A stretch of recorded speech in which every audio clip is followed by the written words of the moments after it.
میں نے کی دعوت کی دھوم میں مچاؤں، عطا ایسا کر حوصلہ یا الہی۔ حضرت سیداتنا رابعہ بصریہ رحمۃ اللہ تعالی علیہ نے ہوش سنبھالا تو آپ کے والدین دنیا سے رخصت ہو چکے تھے۔ قافلے کے ہمراہ کہیں جا رہی تھی، ڈاکوؤں نے قافلے کو لوٹ لیا اور ڈاکوؤں کے سردار نے رابعہ بصریہ رحمۃ اللہ تعالی علیہ کو اپنی تحویل میں لے لیا اور لوٹ مار کے مال کو بازار میں جب فروخت کیا تو آپ کو بھی بیچ دیا۔ اب رابعہ بصریہ رحمۃ اللہ تعالی علیہ جس شخص کے ہاتھ بیچی گئیں وہ آپ سے بہت سخت محنت کا مشقت کا کام لیتا، دن بھر کام کرتی اور رات بھر عبادت کرتی اور زیادہ تر دن میں روزے رکھتی۔ تو دیکھیے وہ ہماری اسلامی بہنیں جو مدنی کام کی بنا پر یوں کہیں کہ میں گھر کا کام کیسے کروں، امی کو کیسے راضی کروں،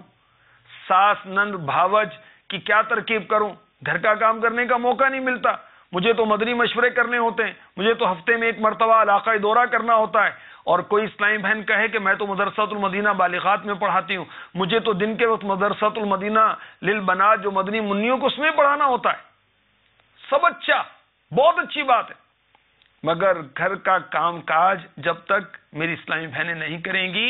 تو گھر کے معاملات میں سرخرو کیسے ہوں گی، گھر میں مدنی ماحول کیسے بنائیں گی، ساس پر انفرادی کوشش کیسے کریں گی، بڑی بہن یا چھوٹی بہن پر انفرادی کوشش کیسے کریں گی، اور آپ کی انفرادی کوشش اس پر کیسے مؤثر ہوگی،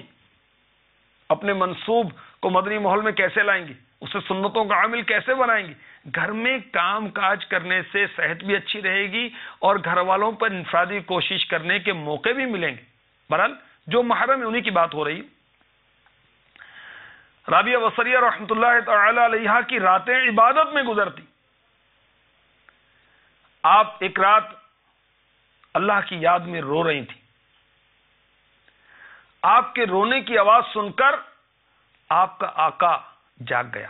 وہ یہ دیکھ کر حیران رہ گیا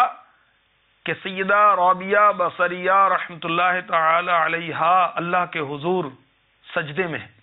اور نہایت عاجزی کے ساتھ اللہ کی بارگاہ میں عرض کریں، یا اللہ تو میری مجبوریوں سے خوب واقف ہے، گھر کا کام کاج مجھے تیری طرف آنے سے روکتا ہے، تو مجھے اپنی عبادت کے لیے بلاتا ہے، مگر میں جب تک تیری بارگاہ میں حاضر ہوتی ہوں نمازوں کا وقت گزر جاتا ہے، اس لیے میری معذرت قبول فرما لے، میرے گناہوں کو معاف فرما دے۔ معاذ اللہ یہ نہ سمجھے کوئی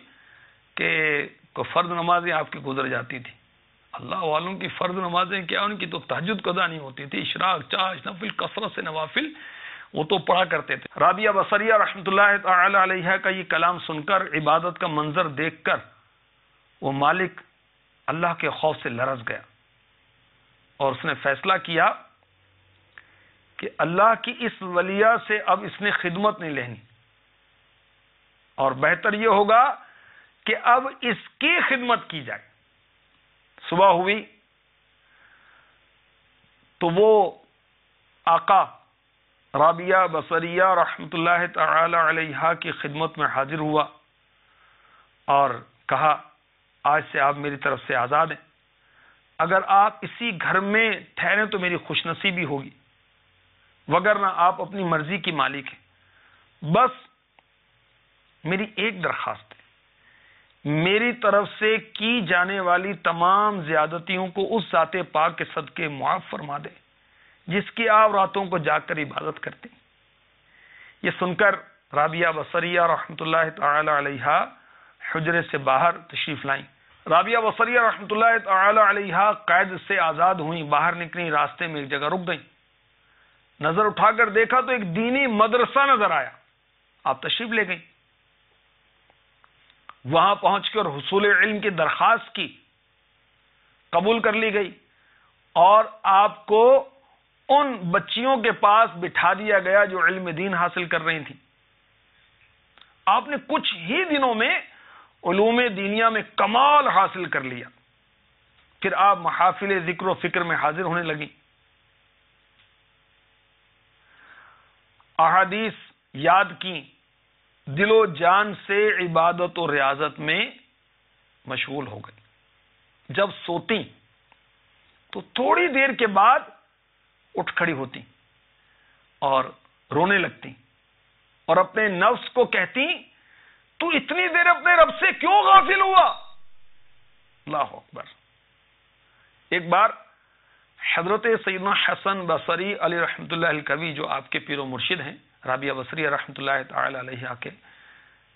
نے ان سے فرمایا مجھے ان علوم کی بابت سمجھائیں جو آپ کو اللہ تعالی کے قرب سے بلا واسطہ حاصل ہوئے۔ سیداتنا رابعہ بصریہ رحمۃ اللہ تعالی علیہ نے عرض کیا، ایک مرتبہ میں نے تھوڑا سا سوت کاٹ کر، کاٹن روئی سے دھاگا بنانے کا عمل جو ہے وہ کیا، 2 درہم لے کر میں نے 2 درہم لیے، پھر اس خیال میں مستغرق ہو گئی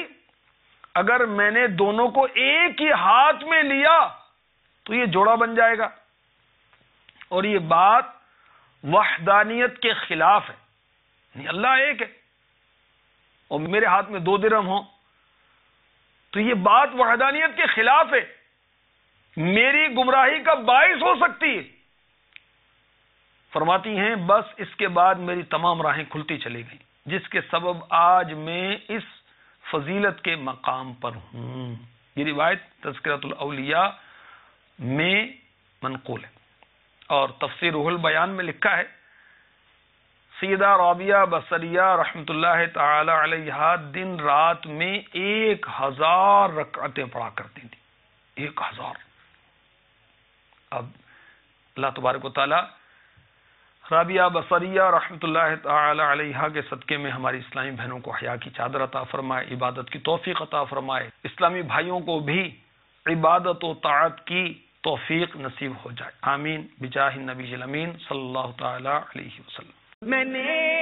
کی دعوت کی دھوم میں مچاؤں،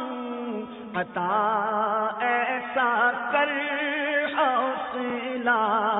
یا الہی